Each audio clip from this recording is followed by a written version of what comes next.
Many of you probably don't know that I used to teach binocular vision at UAB, which I didn't know I was ever going to have an opportunity to do that. I should have called Dave Kirshen right then and said, Dave, help! But I just wanted to show you how important he thought the MPH was for my career. And then he was also chair of my graduate committee. This was my master's thesis, the prevalence of undiagnosed eye and vision disorders in the Birmingham VA hospital. And what I did during the summer was I went to the medical waiting area and recruited 100 veterans and performed eye exams on them. And these were asymptomatic patients. And what I learned was over half of them needed a change in their glasses. A lot of presbyopia, a lot of uncorrected astigmatism, myopia, everything you would understand. But 9 of these patients were referred on to ophthalmology or internal medicine.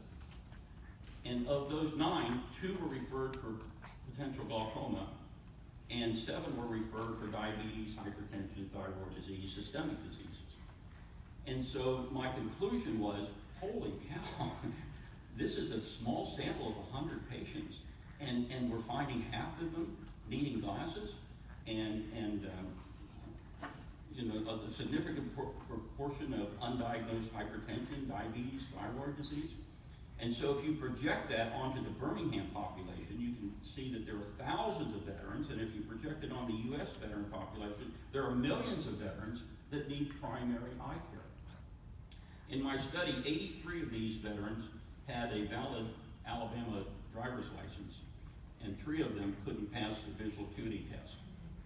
So I projected that kind of information for the Birmingham veteran population, and really helped, I think, start the VA's thinking about, wow, we've got all of this undiagnosed eye and vision conditions, and there aren't enough ophthalmologists, and at that time we had less than 10 optometrists in the whole VA.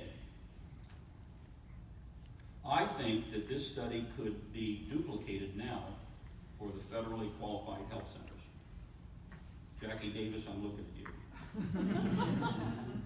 If any of you are involved with federally qualified health centers, and you just take a random sample, and of course you've got children in that population, just take a random sample of 100 patients that are asymptomatic and do a paper on what you find, maybe we could have the same growth in that healthcare system as we've had over the years in the VA. Okay, so now I'm on to my topic. How many optometrists do we need to service the population of America? It's been very controversial. There's no one right answer as far as I can tell. We have new schools opening, and a lot of current practitioners are wondering if we're diluting the optometric care by having too many optometrists. Other public health people say, well, maybe we need more than we have.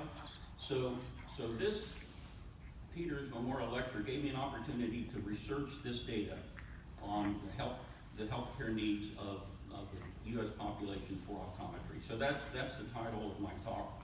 Do we have not enough, just right, or do we need more?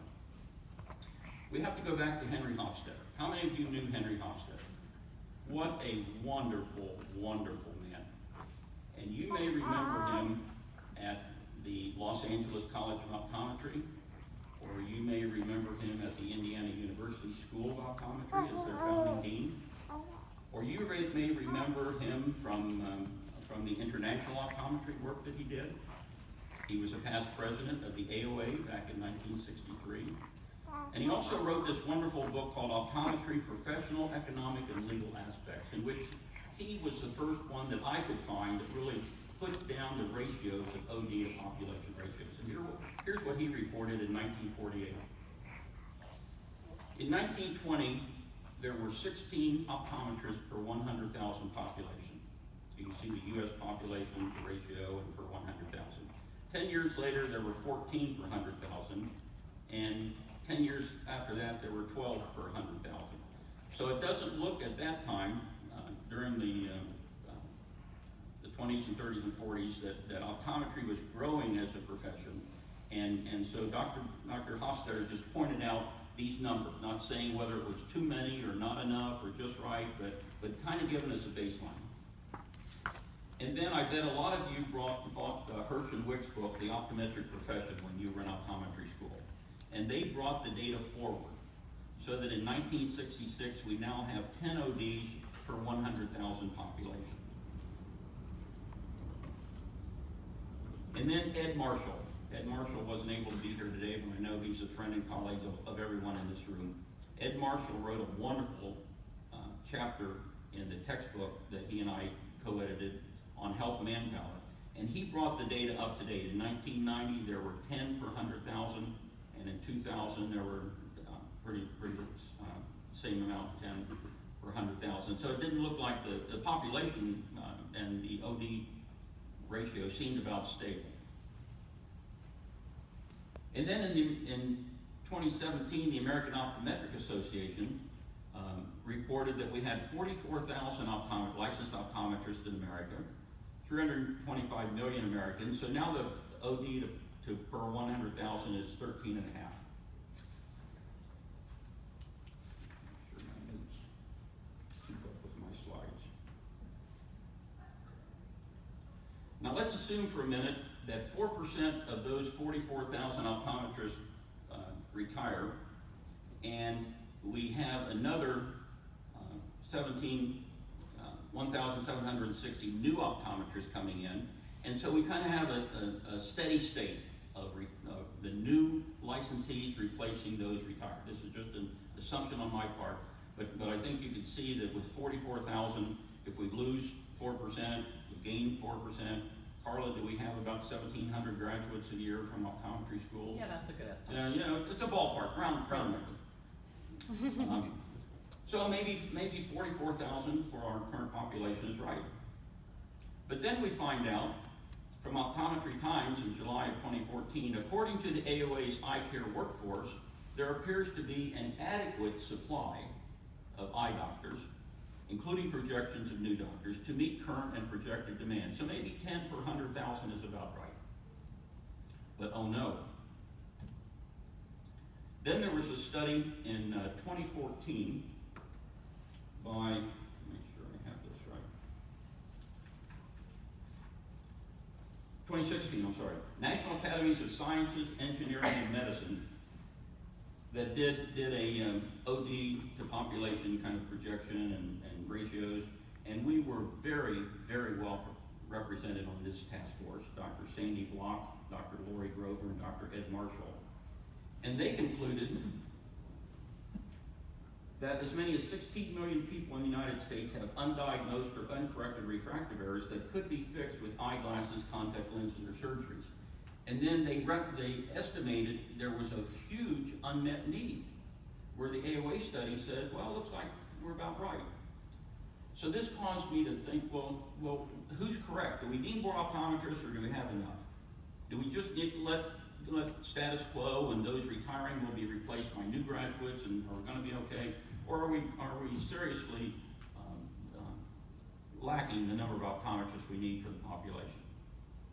So if you use this data from the National Academies of Sciences, Engineering, and Medicine, if 8 million Americans need eye care, each of the 44,000 optometrists would have to do about 186 extra exams a day. If there's the need of 11 million, each one would have to do 250. If there's 16 million, and this was the range they give, each optometrist would have to, each licensed optometrist in America would have to do another about one exam per day to meet that unmet need. All right, Eric Donefeld. Eric Donefeld is a past president of the American Society of Cataract and Refractive Surgery, and he said in Primary Care News in 2018, it has become very well known that optometry's great majority of patients who require eye care. The number of ophthalmologists is actually declining, and baby boomers entering the age where they are seeking more eye care. Now is the time for our two professions to work together. So he's indicating that optometry in the future is going to be doing even more work than we've done in the past. All right, so what's right? Is it 16 per 100,000, or 12, or 10, or 14, or 13 and a half? The numbers are all over the ballpark. So I decided to take a public health approach. What if instead of seeing what the market base is, that is how many licensed optometrists we have now, and we project the U.S. population into the next several decades. Let's try a public health approach to see if we can more accurately predict the need for ODs in America. And we will use our profession's recommended frequencies for eye exams by various age groups. So here's my method. In 2017, we had about 325 million Americans, and here are the 5 age groups and the number of people represented by those age groups. Now, what does the AAO say is the frequency of eye exams needed by age group? Well, they say that infants should have an exam at 6 months, and preschool at age 3, and again before they start kindergarten. And when you're in school, every year. And adults every 2 years, and seniors over 60 every year. So those are our professional guidelines that say what the ideal frequency of eye exams should be for every American. So then it's just very simple to do the math. We have this number of Americans in 5 different age categories needing eye exams. We assume that every OD, licensed OD, can perform 2,500 complete eye exams. So you divide the need by the number of ODs, and you come up with a big, big number that you've never seen before in my presentation. Holy cow, we need over 90,000 optometrists. Now, I know what you're going to say. They're not all in full-time practice. Many of them are researchers. Many of them are educators. Many of them are administrators. Many of them work for industry. So not every licensed optometrist is a full-time practicing optometrist. But if you divide the population by 92,000, you come up with a figure of 1 OD per 3,502 patients. And that means we need about 28.5 per 100,000. So my conclusion after doing this is we need more. We have to assume a lot. We have to assume that the population is going to increase. I think you'll agree it will. We have to assume that every licensed OD is not cranking out eye exams 8 a day, 250 days a year. Some are doing other activities. But we also have to agree that the scope of optometric practice is going to change. So